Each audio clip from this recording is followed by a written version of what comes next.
You know, now I see why people usually use scripts in their videos because I've been trying to find the perfect intro for the past 30 minutes, just freewheeling it, free free real estate, freehanding. You know what I did with this? I freehanded that. Uh, Amazing. That's right. I petted pixelated Spyro on the horns. Mm, that's gonna hurt in the morning. Not really, because it's fake, obviously. Anyways, I'm just gonna follow the script now. Wow. Aren't I just inherently funny?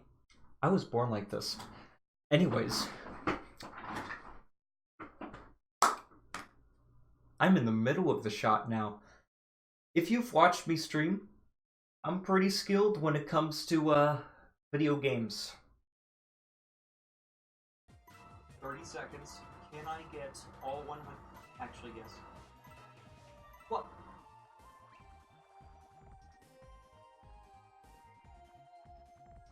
Okay. I just realized something.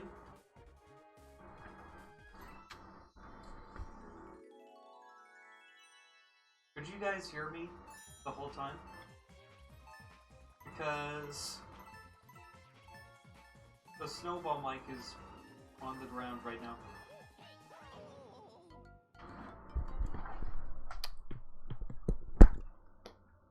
Okay, it's fixed now. That is if you've watched me stream. If not, then you may not know anything about me. It's up to you if you want to do the research, but here you go. Here's the... Just roll the clips, yeah.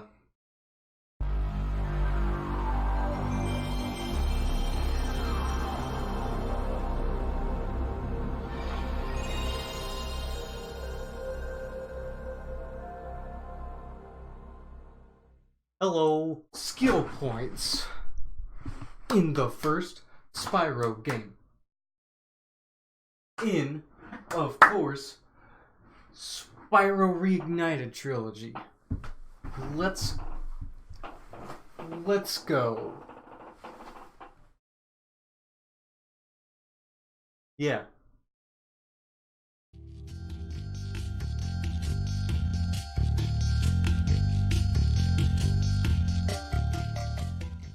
Now, I know that some video game journalists may have trouble with this one. After all, it is tricky.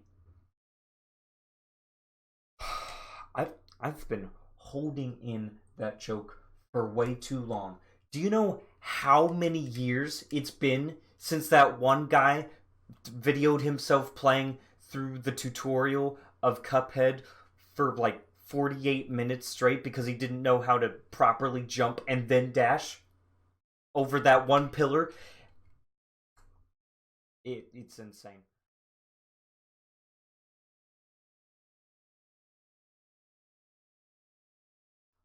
Step-by-step guide for all those video game journalists out there who can't even run and then jump in a video game.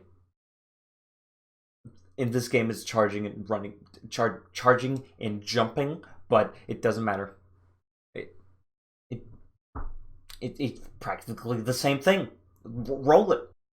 After you first spawn in the Artisan's homeworld, you're going to want to start charging before this hill, right before the platform in question.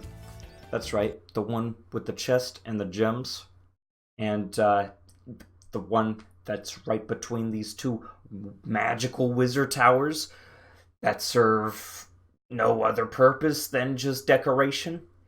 Yeah, that one platform. Yes, so you're going to want to come over the hill, jump while charging over the hill, then quickly glide onto the platform. Yes, that is an insane button combination, but I believe in you. You can do it.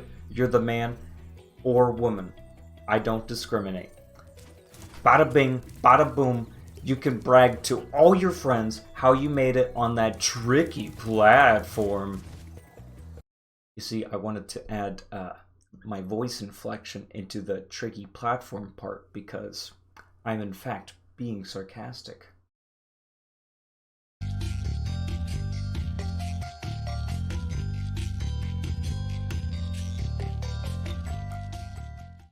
Jokes aside, this is the only skill point I had trouble getting. Coincidentally, it's the one skill point I hate in this freaking game. Seriously, you have to pick the most boring object to find within an entire level centered around grass and stone. You know, things that are, okay, sometimes beautiful, but very trivial in nature because it's so common. Really, a hidden pink tulip blending in with the shadows too well next to one of these towers up on the second floor of this level? Really? That's the best you could do to come up with a challenge for players? That's not even a challenge. That's just something to mark on your grocery list to find in a grocery store, obviously, because you're trying to get groceries.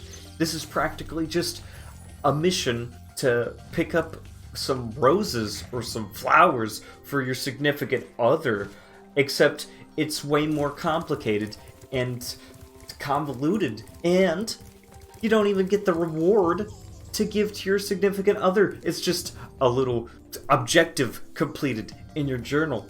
Ooh, maybe you get to look at some images in some concept art. Cool.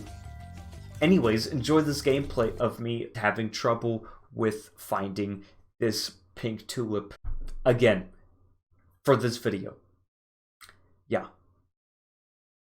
Another rant in the bag.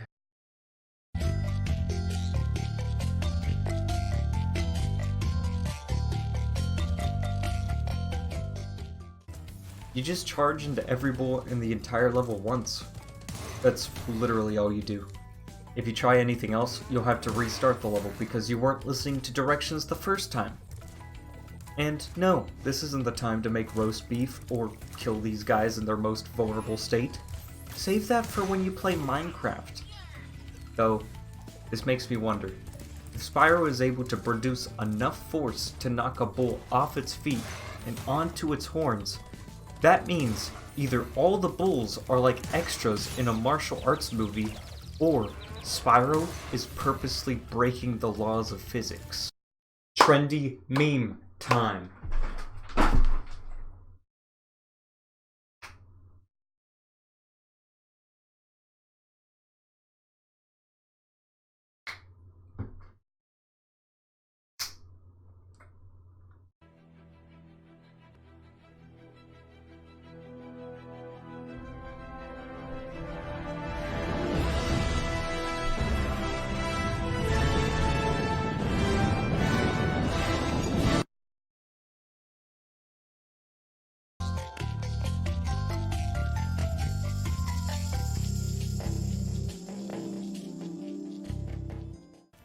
Okay, say what you want about Nasty Nork and all that, but you gotta admit, you have to feel bad for him. Like, his workforce is so woefully unprepared that not only do they run and hide in a nearby tent when one of their comrades dies at the hands of the enemy, they do the same exact thing when there's a case of friendly fire.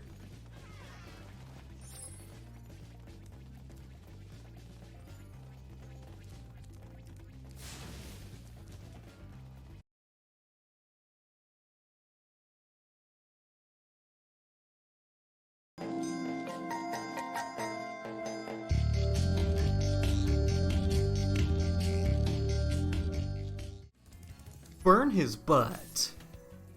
Yeah, I don't have anything more witty to comment about this skill point. I mean, this is just your run-of-the-mill no-damage boss fight.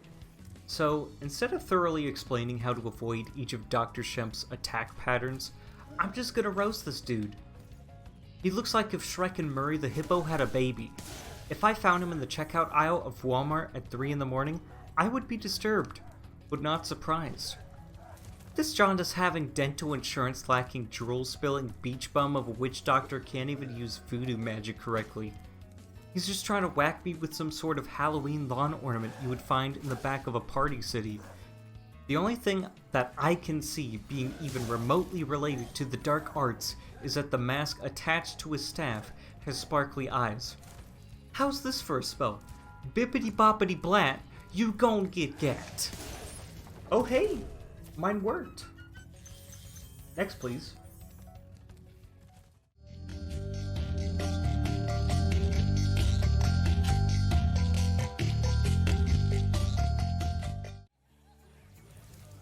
It stands to reason that paintings are usually found inside buildings, right? Right. And high caves is known mainly for its caves rather than its buildings, right? Right. And if we know the amount of carbon-12 and carbon-14 atoms present in the painting, and we run a background check on the person inside the painting, we can triangulate its X, Y, and Z coordinates across the plane that is the Dragon Realms. According to my calculations as a fellow game theorist, it's in this castle past these wannabe earthbender dorks. It'll be on the wall to your right as soon as you enter. Poof. Arson. What a magic trick. Yay.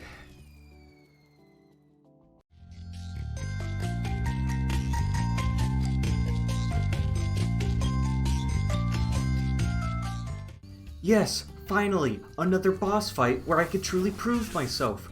Do I gotta kill Blowhard without taking any damage? You know I'm the boss when it comes to bobbing and weaving. Maybe there's a certain time limit I have to complete the level in?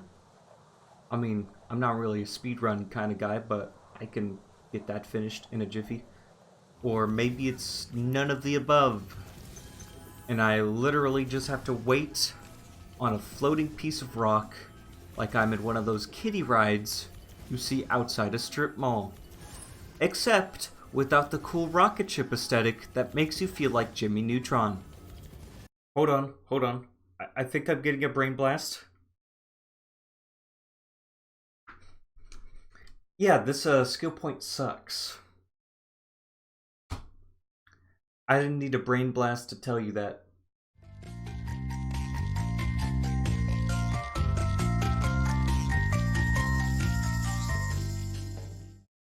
You see this dude? This guy is wanted for 3 counts of credit card fraud, 5 counts of selling vaping equipment to minors, and for disappointing his parents in general. But that's not important right now.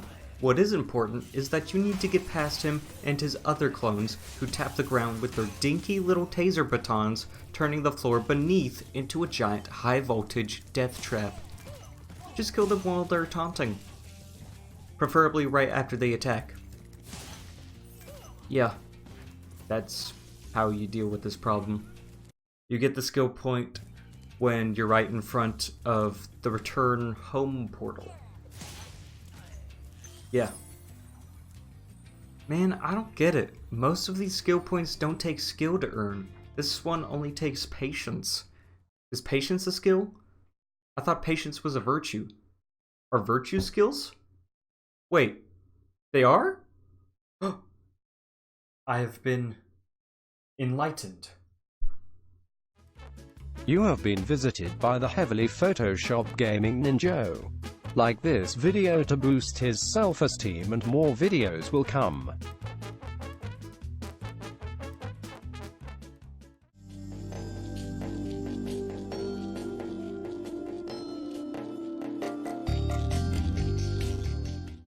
You must construct additional pylons. No, quite the opposite. You destroy them with your horns. That is how we sap all of Metalhead's power. Green means go, red means no. At least when it comes to dealing with the pylons. Think of it like eating fruit. You want to wait until it's just ripe to take a bite. Otherwise, you'll die from an electricity-induced heart attack because you just couldn't wait. Also, avoid any and all primates that act like bowling balls. This applies to real life as well.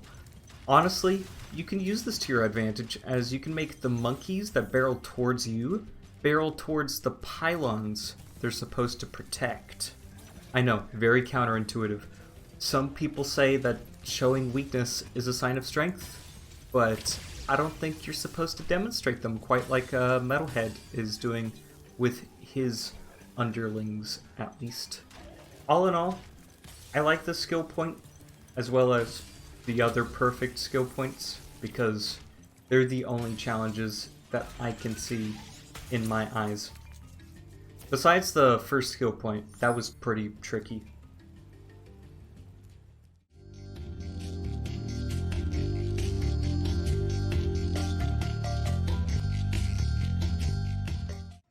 So, I just got a cease and desist letter from the United States government telling me that I cannot reveal the location of the secret room in the Dreamweaver's hub world. Now, I know, this really put a damper on my plans too. How am I gonna complete the skill point guide when there's one missing from the roster? I'm just gonna say that it may or may not be on the way to Icy Flight, and it probably isn't somewhere on this platform with the two clock fools. Allegedly, it's behind this wall, but come on, really? Who would put a secret room behind a wall you obviously can't walk through? That's crazy! Only Danny Phantom can do that crap. I don't know about you, but my parents don't have a portal to the ghost zone in my basement. Because it's in the attic. I don't have a basement.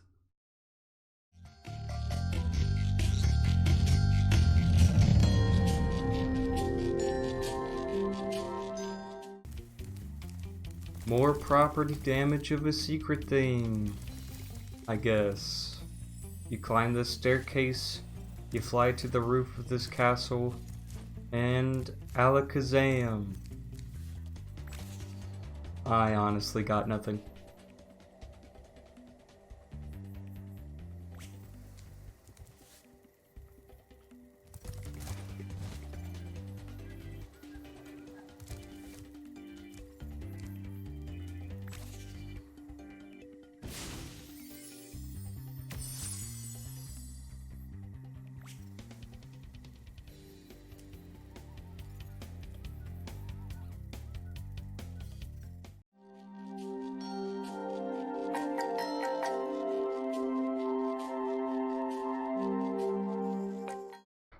Originally, I was gonna rant for 2 minutes explaining how hidden object skill points were made by Satan, but the gameplay I recorded doesn't go on for that long, so I admit my defeat.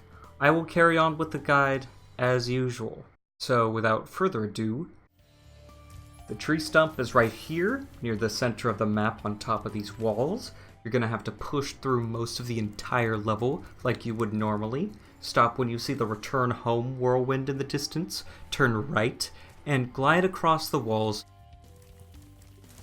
and around this tower. And boom, you just charge into the stump. Man, this whole experience was lumberjacked up.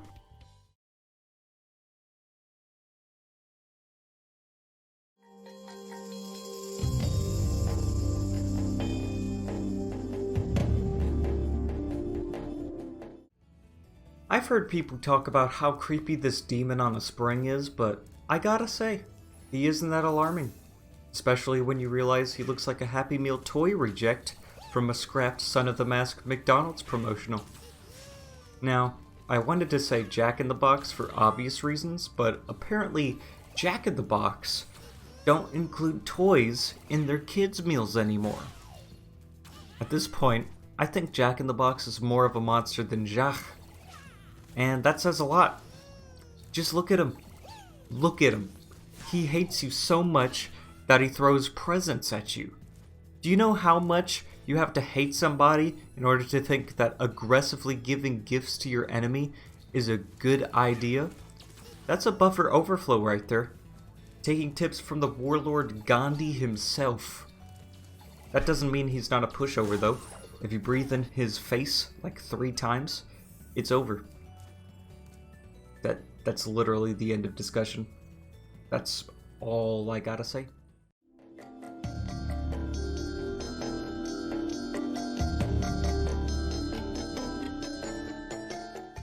Yes! the final skill point, alright? Let me tell you, it's presumably the most challenging out of all the skill points listed before it, right? After all, it is the final boss fight in this freaking video game, alright? Where you can't take a single hit of damage. Right? Right? Yes. Wrong, actually. That was a trick question. At first, I was like you. I thought this was gonna take some real dedication and willpower. You know, maybe even call upon the Divine Trinity. Because, you know, some games are so hard that they're downright demonic. But that's not the case, because this is Nasty Nork we're talking about. He's the main villain in this entire game, yet all I gotta do is take a couple of keys, run not even a full lap around a walkway that doesn't have any traps or anything remotely dangerous, and you just have to do a kid's version of American Ninja Warrior at the end. That's... alright, cool. Yeah, this isn't even a boss battle at this point. It's just a glorified obstacle course. Oh wait, you don't believe me? Oh, I'm gonna do this on the first try, okay? And to top it all off, I'm gonna overlay Electro Cabello over the entirety of this gameplay that I'm about to show you to amplify how corny this whole level is. Alright? You ready? I'm ready. Let's go.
See? What did I tell you?